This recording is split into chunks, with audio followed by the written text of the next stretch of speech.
During Hollywood's golden age of silent film, Frederick Kovert was an up-and-coming star who colored outside the lines, even for the 1920s.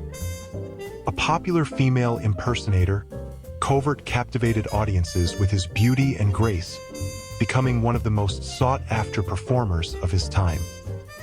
His live performances, particularly the renowned Peacock Dance, were legendary. Kovert would glide across the stage in a magnificent dress adorned with iridescent feathers, creating a vision of elegance that was both mesmerizing and unforgettable. Kovert's flair for the dramatic didn't stop at performing. His creative talents extended behind the scenes as well. In addition to having a small on-screen role, Kovert was the uncredited costume designer for the first film adaptation of The Wizard of Oz, bringing his unique style to the silver screen.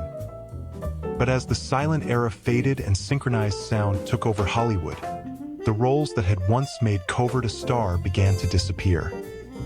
In 1934, the introduction of the Hays Code further tightened the noose, as Hollywood's new morality standards left little room for the cross-dressing characters that had made Kovert famous. As the spotlight dimmed on his acting career, Kovert sought a new creative outlet and founded Kovert of Hollywood, one of the earliest physique photographic studios on the West Coast. Kovert of Hollywood was more than just a photo studio. It was a haven for artists, actors, and dreamers alike.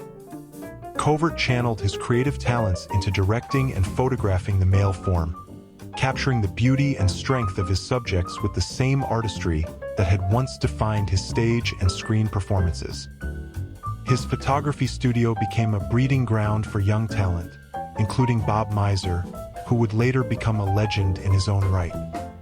Under Kovert's mentorship, aspiring photographers gained technical experience while learning creative lessons they would carry throughout their careers.